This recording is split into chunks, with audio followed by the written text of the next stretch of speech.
Contenta de que podamos hablar de Quartz en Huesca, porque de los últimos años en Estados Unidos yo creo que es el medio de los nuevos que han nacido más interesante e innovador y del que creo que podemos aprender en España. Quartz es un medio digital nativo, no tiene papel.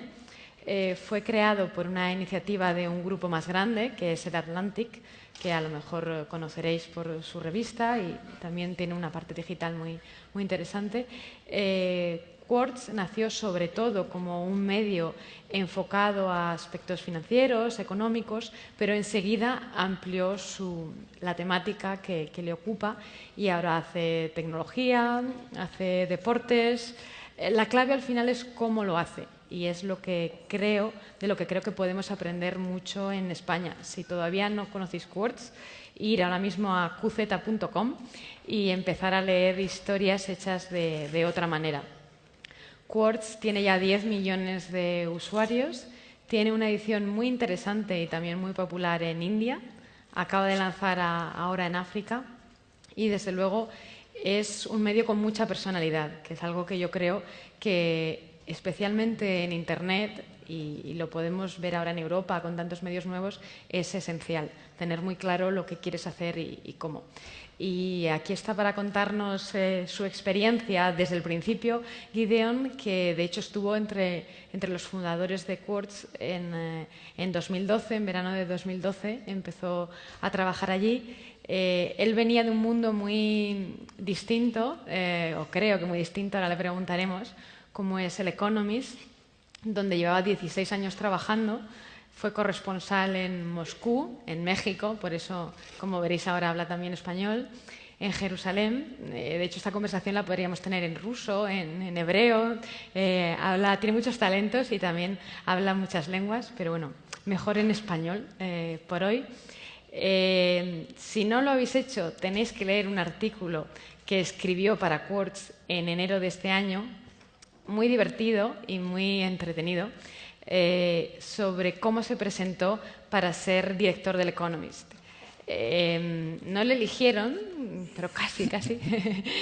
Pero está muy bien cómo cuenta cómo es el proceso de selección del director del Economist, que seguramente si lo leéis os sorprenderá mucho, porque, por desgracia, una cosa así es impensable en España por la transparencia con la que se hace. Y bueno, yo quería que sobre todo Gideon nos contara cómo hacen este medio, cómo han conseguido que en un mercado tan amplio como el americano, donde hay tantas cosas buenas, cómo han conseguido destacar.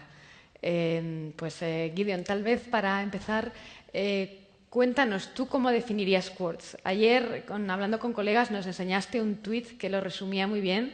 Pero bueno, cuéntanos, ¿qué es Quartz para ti? Bueno, antes de llegar al tuit voy a empezar con la idea con que formamos Quartz, y era que hay una audiencia global, anglófona, gente que lee periódicos como el Financial Times y el Economist y el Wall Street Journal, gente de negocios, pero, bueno, de otros temas, pero que se interesa en noticias de economía y negocios. Pero están acostumbrados a recibir su noticia de estos medios que son bastante tradicionales y en la mayoría de los casos también tienen muro de pago.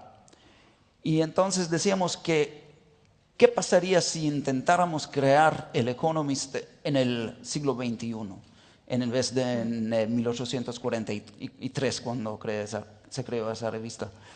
¿Y qué serían las características de ese medio diseñado para el siglo XXI, para esa audiencia global, bien educada, interesada en temas globales, cosmopolita, de nivel, digamos, bien de ingresos?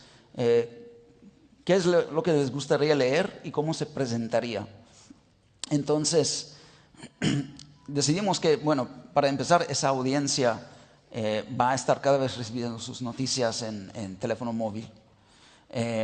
Va a recibir sus noticias a través cada vez más también de redes sociales, no yendo a la página homepage de un medio u otro. Y que también esa es gente con muy poco tiempo, que quiere su noticia de una forma interesante, que quiere seguir las tendencias, las pautas de la economía global, pero quiere la información de manera efectiva, que no les quita demasiado tiempo, porque hay muchas notas en los periódicos que son muy largos para el contenido que tienen. Entonces diseñamos a Quartz con estos propósitos. Es un sitio en internet, no hay aplicación, no hay versión impresa, es responsive, o sea, se ve muy bien en pantallas móviles. De hecho, ya más de la mitad de nuestros lectores lo leen en teléfono móvil. Y trabajamos mucho con los periodistas para que estén conscientes de la manera en que esa noticia se consume y se lee. Y puedo hablar un poco de cómo les damos esas indicaciones. Entonces, el famoso tweet, es un tweet que hice a respuesta de alguien el año pasado que me preguntó Matthew Bennett, que es un periodista británico muy sí, bueno que vive en España. Claro. Y que hace Spain Report. Sí. Entonces Matthew Bennett me preguntó cómo se hace un medio como Quartz. Y le contesté con 4 puntos. Le dije que al principio educamos a los periodistas que escriben en la intersección de lo importante y lo interesante. Eso quiere decir que hay muchos temas a nivel global que son importantes. Una empresa adquiere otra empresa en miles de millones de dólares, o hay una nueva política anunciada, algo así muy grande, pero no es muy interesante porque en el caso de la empresa, digamos, solo se trata del traspaso de mucho dinero de un grupo rico a otro grupo rico y no tiene relevancia más amplia para la economía global. Entonces hay muchos temas de ese tipo que no cubrimos. Y luego sí hay un tema que cuando hay temas de noticia que sí cubrimos, procuramos de hacerlo de una manera que sea más interesante y más, o que da una vuelta a la noticia, la trata de otra forma o de una forma más creativa. Entonces, para darles un ejemplo, el mes pasado se anunció el acuerdo entre la Troika y Grecia, los acreedores de Grecia. Y bueno, es una noticia que es muy importante, obviamente, que mucha gente lo ha seguido. Se sale en todos los medios la nota, la Troika llega a un acuerdo con Grecia, es muy aburrido. Y nosotros no queremos hacerlo aburrido y queremos escribir materiales que la gente vaya a compartir por redes sociales, porque es solo así que llegamos a los sectores. Entonces, uno de nuestros periodistas tomó simplemente la carta que escribió la Troika a Grecia, básicamente el anuncio, el press release casi, y lo tradujo al inglés. Lo tradujo de inglés al inglés. Tenéis que buscar esa nota, es muy divertida. Del inglés burocrático a un inglés muy sencillo, diciendo que eso es lo que realmente quieren decir. El propósito de esto fue, primeramente, cubrir la noticia de manera diferente y también hacer un análisis con un toque un poco humorista, un análisis que de hecho enseña que había diferencias de opinión entre los integrantes de la Troika, y la carta demuestra eso si la lees con exactitud. Entonces, traduciendo esa carta en inglés sencillo, hicimos tanto la cobertura de la noticia como un análisis. Entonces, lo que tratamos de hacer es alentar a los periodistas a usar la creatividad y tener la libertad de usar la creatividad de esas formas para cubrir la noticia de manera interesante. Entonces, eso es la intersección de lo importante y lo interesante. ¿Y cómo se hace eso también para motivar a los periodistas? Tú has trabajado en El Economist, que es un medio que ya le da una vuelta a las cosas, además con más tiempo, pero es un medio grande, ligado todavía al papel, con lo que eso conlleva. ¿Cómo es de diferente trabajar en Quartz para que ese proceso creativo del que hablas suceda? Sí. Bueno, en un medio como The Economist o otros medios establecidos, el periodista ya sabe que tiene el respaldo de la institución, tiene el prestigio. Cuando yo estaba en The Economist y llamaba a la gente y decía que llamaba a The Economist, no tenía que explicarme y me concedían las entrevistas. Entonces, en un nuevo medio es obviamente más difícil. Pero por otro lado, lo que estamos tratando de hacer es que los periodistas entiendan, tengan una conexión muy cercana con su público, con sus lectores, que estén no solo atentos a lo que la gente está diciendo en sus artículos en medios sociales, sino están también pensando en cómo el artículo, cómo el contenido se va a presentar. Entonces, cada periodista en Quartz tiene que ser un poco, no solo periodista que hace labor de investigación, sino también un poco un máster en social media. Él tiene que saber cómo se va a mover esto, qué tipo de título le puedo dar para que la gente lo comparta. Aunque esté escribiendo el Banco Europeo Central, siempre hay algo que le puede dar un poco más empuje, hacerlo más interesante para Facebook, para Twitter, para redes distintas. Entonces tiene que ser periodista, tiene que ser un poco maestro en medios sociales y también tiene que ser un poco diseñador de experiencia de usuario, como decimos en inglés, user experience. O sea, piensa en cómo este artículo se ve en la pantalla chica. Las fotos o los gráficos que voy a usar están adecuados para esto. Si alguien está leyendo esto en pantalla chica y va a tener que scrollear por varias páginas, ¿qué es lo que lo va a asegurar que siga leyendo? ¿Cómo se estructura el artículo? ¿Qué es lo que puedo hacer para hacerlo más corto, más breve, más efectivo, para comunicar con imágenes en vez de palabras? Entonces tratamos de darles esas herramientas. También hemos creado unas herramientas in-house para que los periodistas mismos puedan crear gráficos, por ejemplo, y mapas sin tener que recurrir a un diseñador, para que puedan ellos mismos armar un artículo en varios formatos. Y dándoles esas herramientas y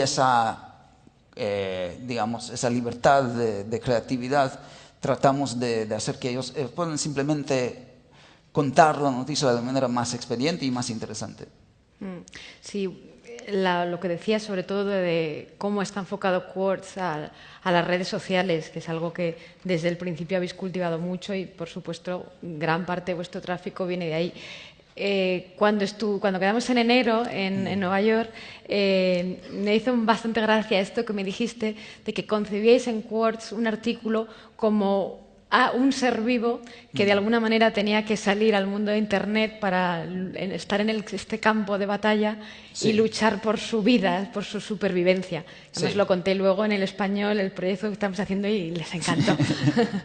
Pero eso de alguna manera no acaba con la idea de periódico como unidad, que a lo mejor está muy bien, que acabe con ella, y también de marca, que al final pues todos dependemos de la credibilidad de nuestra marca. El hecho de separar, atomizar tanto la información no va un poco en contra de la idea de el periódico.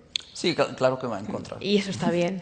Eso está bien hasta cierto punto. Eso no quiere decir que la marca no importa. De hecho, creo que la marca es muy importante, incluso más importante, porque ¿qué es lo que pasa con Vémoslo desde el punto de vista del lector, del consumidor, ¿no? Antes, si tú eras el lector, antes del Internet, tú ibas al puesto o a la tienda o lo que sea, o bueno, hacías tu suscripción, tú escogías un periódico o a lo mejor dos. Y eso tenía mucho que ver con la marca y con lo que el periódico cubría. Ahora tú estás haciendo una decisión parecida 10 veces al minuto en Internet. Estás viendo muchos artículos, muchos links, muchas notas que te vienen de todos lados. Estás decidiendo, ¿lo leo o no leo? Y una parte de tu decisión depende en cómo se presenta el artículo, cómo es el título, obviamente, pero otra parte depende en a dónde va ese link. Si es una marca en que tú confías, hay más probabilidad de que vas a hacer clic. Y si es un sitio que te ha decepcionado en el pasado, que publica títulos exagerados y luego lees el material y no tiene nada que ver con el título, no le vas a tener confianza en esa marca y no le vas a hacer clic. Entonces la marca sí es muy importante. Es cierto que no hay ningún lector que ve todo Quartz de la manera que un lector ve todo el periódico diario del país o una revista de Economist, pero sí hay una concepción de Quartz que está ligada con esto, que es la concepción de la calidad básicamente. Cada lector ve un Quartz distinto, cada lector ve materiales sobre temas distintos, pero aún así esa idea de una casa editorial que tiene ciertos valores, cubre cierto tipo de material, que tiene cierta confianza, eso es muy importante. Y por cierto, hablando de la marca, vuestro editor, publisher, es que Gideon no se creía que publisher en español se dice editor, porque es una palabra un poco confusa, que sirve para publisher, para editor jefe, para el que está editando un artículo, pero bueno, es así. Pero bueno, el caso es que el presidente de la compañía, el editor, me contó la historia del nombre, ¿no? de Quartz, que sufristeis un poco para decidir. Quartz, de cuarzo, según me dijo, se eligió porque es uno de los materiales más comunes del mundo, que está en los 5 continentes, Sí. pero que fue un poco difícil llegar a crear esa marca tan especial, ¿no? Sí, bueno, al principio y eso de hecho es antes de que yo me uniera al equipo, estaban considerando varios nombres y bueno, decían, bueno, un medio global, ¿qué se puede llamar? El Atlas. Incluso hasta hoy tenemos el URL de atlas.com. Ah, sí. Mira, Había, ¿qué más? Global Business, yo no sé qué. Habían varios nombres que eran bastante obvios y ninguno tenía chiste. Y en algún momento un consultor con quien estaban trabajando propuso ese nombre Quartz, el mineral, que como dices está presente en todos los continentes y no sé, y creo que la reacción al principio probablemente fue la misma reacción que tuve yo, que era ¿Quartz? ¿Por qué Quartz? Pero lo que resulta, yo creo, es que un nombre es algo como un sobre vacío. Tú le metes al sobre lo que quieras y lo importante es el contenido del sobre. Entonces, si hubiéramos hecho mal trabajo, todos se estarían riendo de ese nombre. Y como hacemos buen trabajo, nadie se ríe y Quartz simplemente vuelve en marca. Y si tú piensas en los nombres de muchos periódicos o revistas, bueno, el nombre en sí solo es nada, no es muy interesante o es una tontería a veces, pero no importa porque la gente, la asociación que tiene con ese nombre es lo que ven en el periódico. Bueno, y al final en vuestro caso sí queda un toque de modernidad, especialmente por la dirección QZ. Sí. Tiene un toque especial. Sí, esa elección de la dirección fue también algo muy diseñado porque sabíamos que todo se iba a compartir en redes sociales. Queríamos un URL que sería corto para Twitter. Y entonces lo diseñamos incluso de tal manera que un artículo en Quartz, la forma del URL es qz.com, ¿cómo se dice slash? Barra, luego un número, otra barra, y luego las palabras que forman el título del artículo. Y las palabras, de hecho no tienen significancia para el Internet. La parte significativa de la dirección son esas qz.com y los números. Entonces, podemos cambiar el título después, podemos cambiar el URL, la dirección sigue fija. Pero el punto es que esa parte significativa del URL es muy corta. Son 5 letras, 2 puntos, 1 punto, 2 barras y 6 números. Está bien. Y otra de vuestras marcas especiales, digamos, de apariencia, es que no tenéis secciones, sino que tenéis obsesiones. Al final son unos temas alrededor de los cuales agrupáis historias. ¿Cómo elegís esas obsesiones que van cambiando con el tiempo? Sí, bueno, voy a empezar explicando un poco por qué tenemos obsesiones, ¿no? La idea fue, bueno, otra vez, somos un medio pequeño, no íbamos a cubrir todo el mundo. No íbamos a hacer periodismo como de cobertura total. Entonces no podíamos tener un corresponsal para cada tema. A la vez también queríamos seguir los temas que nosotros pensábamos serían interesantes para estos lectores. O sea, el lector no ve el mundo en términos de secciones. El lector no ve finanzas y negocios y bienes raíces y tecnología. Él ve que tiene un teléfono y que este teléfono es su portal a muchas cosas en el mundo y él usa el teléfono incluso para buscar una vivienda o para comprar comida o para leer las noticias. Entonces, los fenómenos de gran escala en la economía global es lo que nos interesaban. El hecho de que, por ejemplo, en el próximo par de años, 1.000 millones de personas más van a entrar en Internet, la mayoría en mercados emergentes, y que esas personas, la mayoría van a usar un teléfono móvil, no un desktop, para tener acceso al Internet. Y eso cambia la dinámica, no solo del Internet, sino de la economía global, de los mercados, del consumo, hasta de la política. porque esa gente con esos móviles ahora pueden influir en revoluciones. Entonces queremos cubrir ese fenómeno del crecimiento del público internetario móvil como un fenómeno en sí mismo, que es un fenómeno que abarca tecnología, política, economía, negocios, todo, y no hay ninguna especialización tradicional que lo cubra. Todas las obsesiones que tenemos tratan de ser de esa forma. Entonces tenemos eso, esa obsesión con los teléfonos se llama The Next Billion, los próximos 1.000 millones. Tenemos otra que es sobre el consumidor simplemente, y se llama How We Buy, cómo compramos.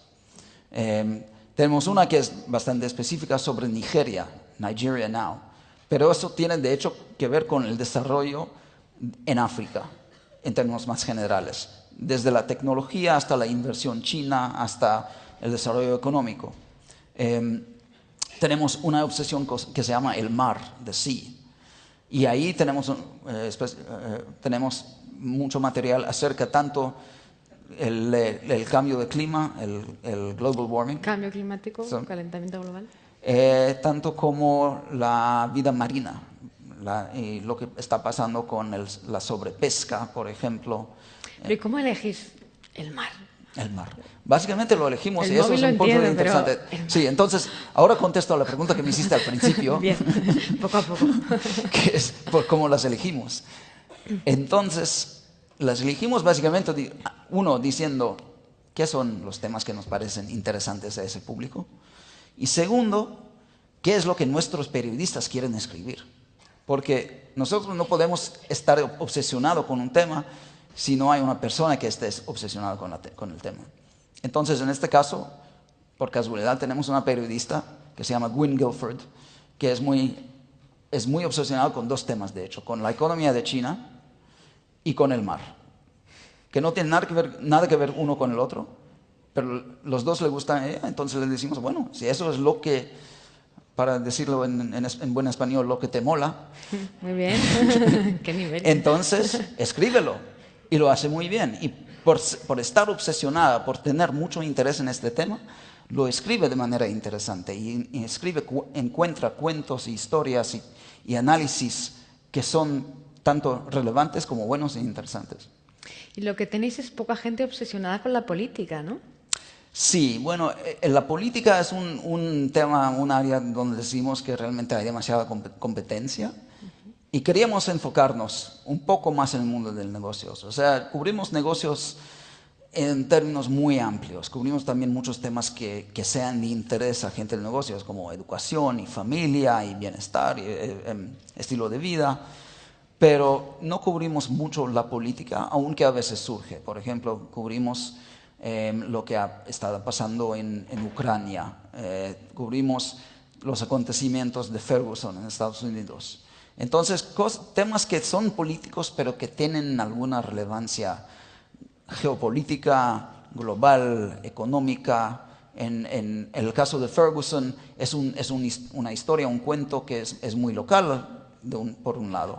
Pero por otro lado, es un tema muy global, porque habla de la desigualdad, de las relaciones entre las etnias, del poder, el papel de la policía, que son temas que la gente reconoce en todos los países. Y sobre todo están interesados cómo estos temas se reflejan en una sociedad como Estados Unidos, donde ha habido tanto batalla para la igualdad. Entonces, es un tema que se convierte en global. Sí, sí, sin duda. Y ahí, como bien dices, vosotros estáis muy enfocados. Pero esto me preguntaba ayer un colega, te voy a trasladar la pregunta a ti. ¿Sois influyentes? ¿Influyentes? Sí. ¿Cómo se mide la influencia? Es buena pregunta. Nos gustaría ser influyentes. En el debate público, sí. En el debate político, entre los medios. Sí, entonces yo creo que la influencia se puede medir, bueno, un par de maneras. Una es simplemente ver quiénes son nuestros lectores. Entonces, sabemos a través de encuestas que la gente que nos lee es gente del mismo perfil que lee The Economist, el Financial Times, el Wall Street Journal. Y sabemos que por lo menos por los datos que se pueden comparar, que no dan no dan todo el cuadro, pero los datos que se pueden comparar, tenemos tráfico más alto por lo menos que algunos de esos medios en Internet. Tenemos más lectores y de un perfil parecido. Entonces estamos llegando a la gente que toma decisiones, que tienen influencia. Ahora, a lo que todavía no hemos llegado y me gustaría llegar más, es realmente influir en debates, a ver que Quartz se cita como fuente en debates económicos, por ejemplo. A veces sucede, pero no al nivel que nos gustaría, porque todavía no hemos llegado a ese nivel que muchos de los medios más establecidos tienen. Pero ahí vamos. Claro, en Estados Unidos tenéis la competencia de medios medianos, de medios muy grandes, con muchos recursos que lo hacen muy bien, como el Journal, el New York Times, The Business, Bloomberg. ¿Qué podéis hacer vosotros de manera diferente con las ventajas también de ser más pequeños? ¿O qué ventajas tiene ser más pequeño? Bueno, yo creo que la ventaja principal de ser pequeño es la agilidad. Entonces, los medios que tienen una versión impresa están, yo no quiero decir ahorcados, pero están... Dilo. Bueno, tienen ese peso de la edición impresa que lo tienen que traer. Y mucho obedece a los ritmos de producción, a las maneras de hacer las cosas, a la forma del periodismo, porque la forma se influye mucho por la manera en que se difunde. Entonces, esta edición impresa es una dificultad. Y hay muchos medios que están haciendo cosas muy buenas en Internet, pero siempre hay esa lucha interna. Nosotros tenemos un poco más flexibilidad simplemente porque solo tenemos una edición, que es la del sitio. Y damos a los periodistas, como decía, esa flexibilidad, esa creatividad para intentar nuevas cosas. Y más que nada es que si le das a la gente la posibilidad de intentar nuevas cosas, de hacer experimentos, y si no funciona, no funciona, no pasó nada. Cuando tienes una atmósfera y una estructura donde eso se permite, puedes moverte mucho más rápido. Es un punto.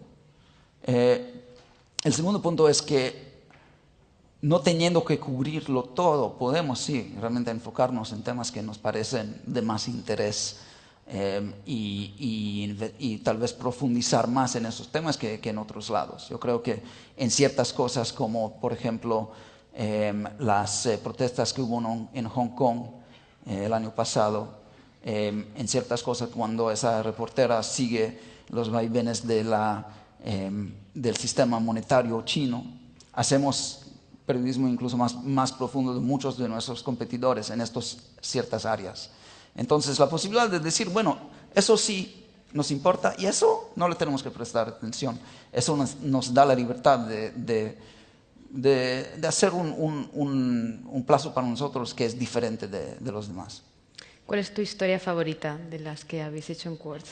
Oye, elige una. Hay muchas. Voy a citar una que hicimos hace poco. Uno de nuestros periodistas es aficionado de Instagram. Bueno, muchos son aficionados de Instagram, pero él es en especial. Y él empezó a ver que en Instagram salen muchas fotos tomadas por pilotos desde la cabina, desde el cockpit. Sí, la cabina. Desde la cabina del avión. Y son fotos muy bellas, tienes pues desde el sol y vistas muy grandes y todo. Pero el problema es que eso puede ser ilegal. Un piloto, por lo menos bajo ciertas condiciones, un piloto de un avión comercial está prohibido usar una cámara en la cabina. Seguramente durante el despegue y el aterrizaje. Entonces, nuestro reportero, David Yanofsky, pasó 6 meses en recoger ejemplos de Instagram, de fotos que habían tomado pilotos. Y luego tomó varias medidas para averiguar si realmente es un piloto. O sea, checó la cuenta de Instagram contra otras cuentas, los buscaba en Facebook. En fin, hizo lo necesario para averiguar que esos realmente eran pilotos y estaban tomando las fotos en un momento cuando por lo menos podría ser ilegal. Y lo publicamos. Y explicó con mucha exactitud cómo se sabe que son pilotos, cómo se sabe que eso puede ser ilegal, qué dicen el reglamento de la Federal Aviation Administration de Estados Unidos. Le empezaron a llegar hasta amenazas de muerte. por Instagram, o sea, por fotos de Instagram, nada. Pero los pilotos estaban muy molestos. Y bueno, la FAA tampoco tuvo una respuesta muy clara, pero el punto es que era un ejemplo de usar medios sociales, información completamente pública, que nadie consideraría la materia para una investigación periodística, porque bueno, son fotos de puestas de sol. Pero agregando todo ese material y analizándolo, él iba a encontrar algo que puede ser un problema. Además, sobre todo cuando hay mucho en la noticia sobre aviones que tienen accidentes. Entonces, es un ejemplo de la creatividad, de expandir un poco las fronteras de qué es lo que se considera un reportaje y la forma en que se presenta. Y haciendo todo eso, ¿cómo se gana dinero? Es algo que nos preocupa mucho. ¿Cómo nos va de dinero? ¿Cómo se gana dinero? ¿Cómo se gana dinero? Y no cayendo en la droga del banner y del click, porque en España seguimos teniendo. Quartz no tiene banner, podéis leerlo, es muy agradable de leer porque no tiene publicidad ni fea ni invasiva. Sí. Bueno, tenemos publicidad, hemos hecho la apuesta que sí se puede vivir de la publicidad, pero es una publicidad bastante específica, digamos. Entonces, apostándonos por ese público, esa audiencia global, cosmopolita, apostamos que ciertos anunciantes iban a estar interesados. Son los anunciantes de empresas de lujo, aerolíneas, empresas de coches, el tipo de anunciante que quiere que su material, que su anuncio aparezca al lado de material decente y no videos de gatos. Entonces, estos anunciantes también quieren que sus anuncios se vean bien. Entonces, trabajamos con ellos, o nuestro lado comercial trabaja con ellos para crear anuncios de alta calidad, muchas veces interactivos, que no se vean como banners o algo al lado de la página que puedes ignorar, sino que vienen en el stream del sitio, entre los artículos o incluso adentro de ellos. Y también trabajan con ellos para producir lo que se llama el sponsor content, o sea, el contenido escrito por el anunciante en la forma de un artículo. Y lo indicamos claramente que es un artículo escrito por un anunciante, pero es un anuncio que es interesante al lector, tiene información. No es simplemente un anuncio para el producto. Muchas veces no tiene casi nada que ver con el producto del anunciante mismo, sino es más bien sobre una tendencia tecnológica o económica. Y entonces, trabajando con estos anunciantes, lo que podemos hacer es cobrar precios bastante más altos que lo promedio y mantener una relación como muy estrecha con esos anunciantes que nos permite financiar el tipo de periodismo que hacemos. Entonces, todavía no estamos rentables, pero estamos cerca. Y habéis expandido, incluso Quartz, tenéis la versión en India, en África. ¿Un modelo así podría funcionar dirigido al mercado en español e incluso en español? Se tendría que probar. Yo no veo por qué no. O sea, lo que hicimos fue al principio iniciar con los mercados anglófonos más obvios. Entonces, el 60% de nuestros lectores está en Estados Unidos. Y de hecho ha sido así desde el principio. En la India tenemos ya un millón de lectores más o menos. Es un país muy grande, con una población anglófona muy grande, una población de élite muy pequeña, pero lo suficientemente grande que creemos que sí se puede hacer negocio ahí y tenemos anunciantes ahí. En África, otra vez, bueno, la población en África que nos leerá a lo mejor es aún más pequeña, pero sí está creciente. Y hay una audiencia, yo creo, fuera de África que está muy interesada en los cambios que se están produciendo ahí, porque son economías en crecimiento muy alto y con interesantes innovaciones en tecnología también. Entonces, para nosotros esos son ejemplos de mercados que al parecer son pequeños, pero tienen potencial. Creo que sí se podría hacer, por lo menos en ciertos mercados de habla hispana, pero se tendría que ver los números, cómo se hace, cuántos periodistas, cuánto material, quién va a anunciar. O sea, se dan muchos debates en el periodismo. ¿Se puede hacer esto o no? ¿Se puede hacer de este modelo o no? ¿Se puede con muro de pago o no? O con anuncio. Y no, yo creo que nunca hay una respuesta categórica. Mucho depende simplemente de, bueno, de los datos, de los números, qué puedes hacer en dado caso. Bueno, si hay quartz en español, te va a tocar a ti seguro. Ya. Bueno, yo quería también que nuestra audiencia interviniera con alguna pregunta, que seguro que tendréis muchas para Gideon. Pues, por ejemplo, por ahí, Ovidio.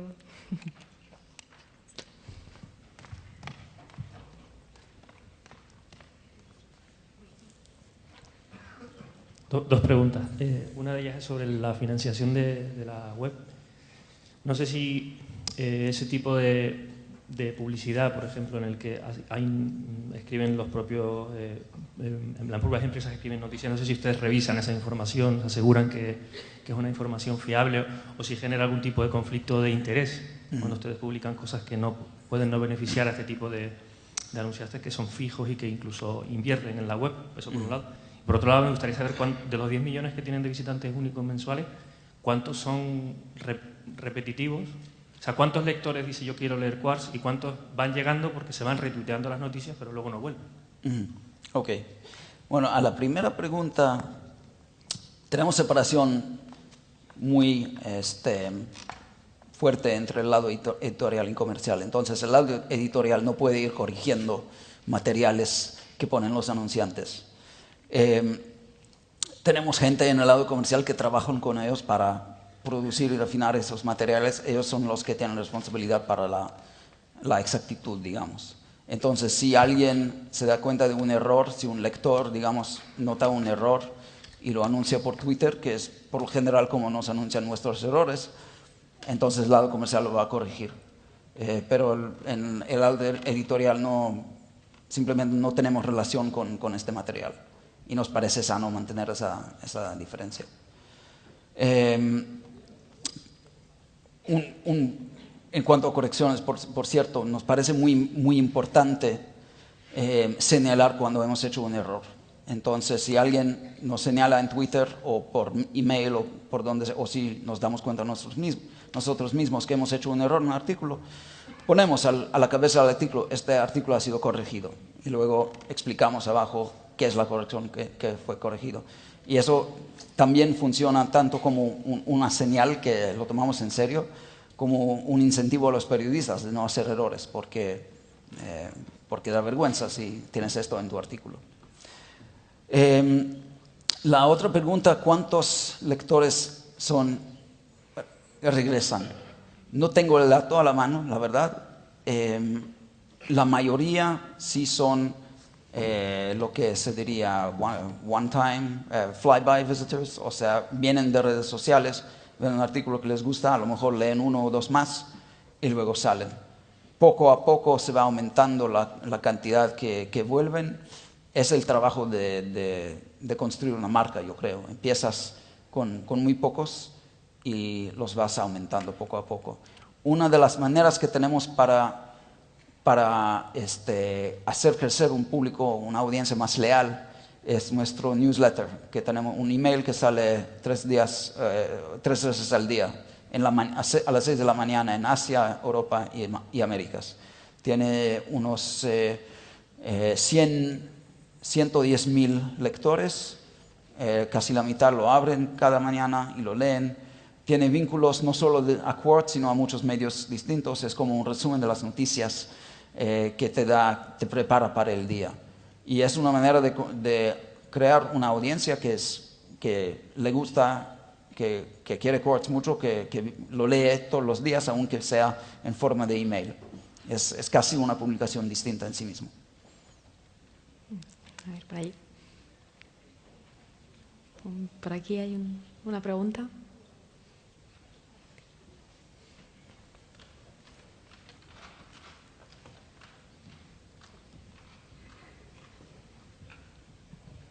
Hola, me gustaría saber, por un lado, cuántos periodistas trabajan en Quartz y luego, si se puede saber, cuál es el sueldo que cobra un periodista allí, porque aquí siempre hay mucho debate con los sueldos. Bueno, el número de periodistas anda alrededor de los 40 o 50 horas. Estamos en expansión, así que incluso no sé cuál es el número exacto en este momento, pero estamos vamos hacia los 50 y si no lo hemos rebasado ya y vamos a contratar más este año. El sueldo no te puedo decir los números, lo que sí es que vemos que el sueldo es bastante competitivo. Hay muchos ahora, sobre todo medios como el Washington Post y Bloomberg, cuyos dueños tienen bolsillos muy profundos y tratan de contratar nuestros periodistas al doble del sueldo. En uno o dos casos lo han logrado, en otros casos la gente no se han ido, aunque se podría cobrar más. Entonces, pagamos lo que, bueno, como en cualquier lugar es una negociación, pagamos entre lo que nos gustaría pagar y qué es lo que podemos pagar y qué es lo que necesitamos pagar para tener el talento que queremos. La gente que trabaja en Quartz va desde egresados de la academia hasta viejos como yo. ¿Y por qué se quedan en Quartz? Aunque les ofrecen más dinero. ¿Qué les dais? Creo que, bueno, de hecho, un par de veces hemos preguntado, pero dices, bueno, ¿por qué no te has ido si te han ofrecido tanto? Y dicen, bueno, no quiero trabajar en un monstruo de organización así donde no se puede hacer nada. Les gusta esa flexibilidad, este sentido de ser parte de algo que está creciendo, que se está creando, donde puedes influir incluso en la política editorial y en la forma de hacer las cosas. Es ser un poco más de periodista, es ser un poco emprendedor también. Está bien, periodista emprendedor. Allí hay una pregunta. No, ya no. Por ahí arriba.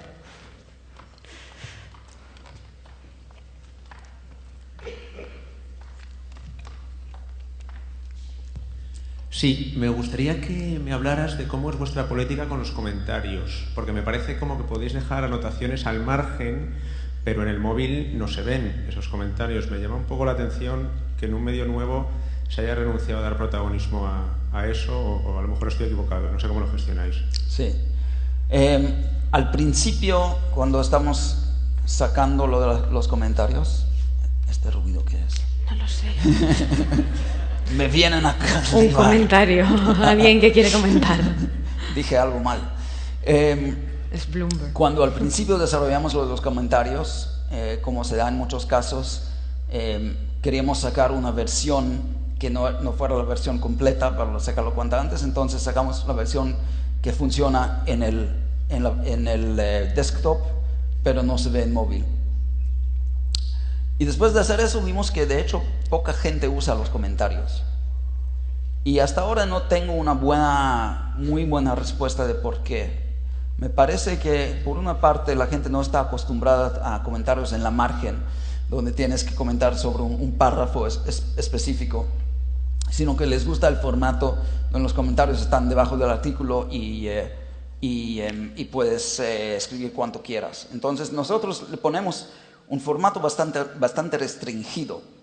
Tienes que comentar sobre un párrafo específico y lo tienes que hacer en 2 o 3 tweets no más. Y creo que mucha gente que habría comentado simplemente no le gusta esta restricción. Es una parte. Y otra parte es que simplemente no están acostumbrados, o como dices, que lo están viendo en móvil y no ven la posibilidad, o simplemente no saben que existe la posibilidad. Pero para nosotros la interacción con los lectores siempre ha sido mucho más a través de redes sociales.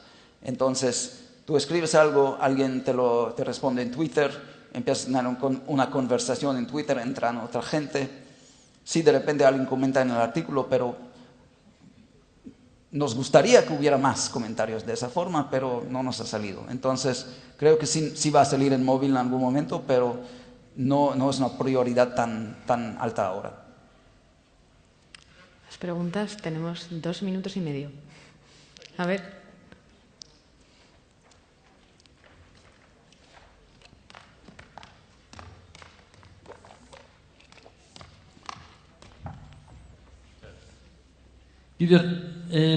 Por lo que he visto, el criterio de la publicación es un criterio muy bien definido, pero a la vez muy libre. Me parece muy difícil organizar una redacción de 50 personas de una forma casi personal, o no sé cómo se dirige, no sé qué volumen de producción tenéis y cómo lo organizáis para tener un control de esa calidad con un criterio que me parece difícil de definir por puntos, pero que a la vez es claro y muy personal. Sí. ¿Cómo organizas eso?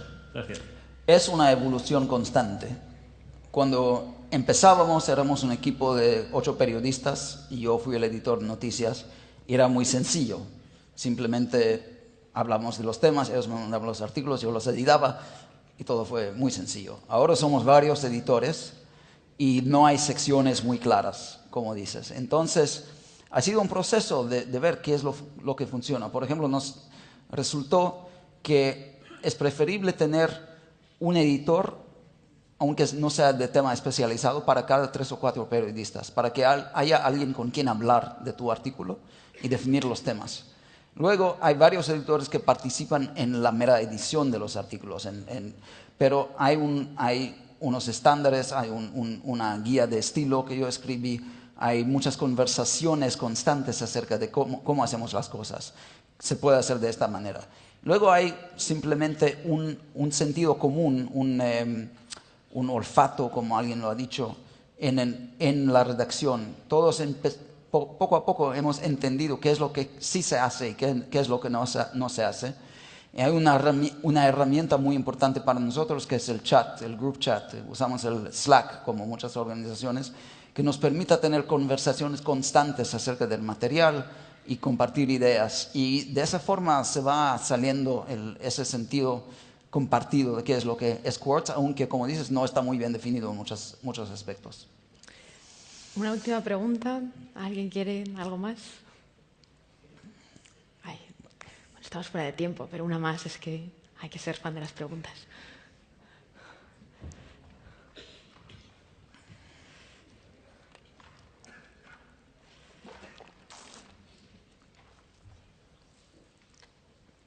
Me gustaría preguntar cuál fue la estrategia publicitaria de Quartz cuando nació para darse a conocer al mundo. Para darse a conocer al mundo, a los lectores, vamos. Ninguna realmente. No hicimos mercadeo ni publicidad, simplemente empezamos a publicar. Nos recargamos en que teníamos muchos amigos en la prensa, en los medios, que iban a divulgar al principio que existíamos. Y luego nos recargamos en que nuestros materiales tendrían alas en redes sociales. Como dice María, que cada material tiene una vida en Internet y la sale a buscar. Entonces fuimos construyendo, aumentando el tráfico, la audiencia de esa manera. Bueno, se nos ha acabado el tiempo y aquí en Huesca sois muy germánicos, pero bueno, Gideon no está por aquí, como veis es encantador, así que estará encantado de contestar a cualquier duda más que tengáis sobre Quartz. Bueno, muchas gracias a ustedes.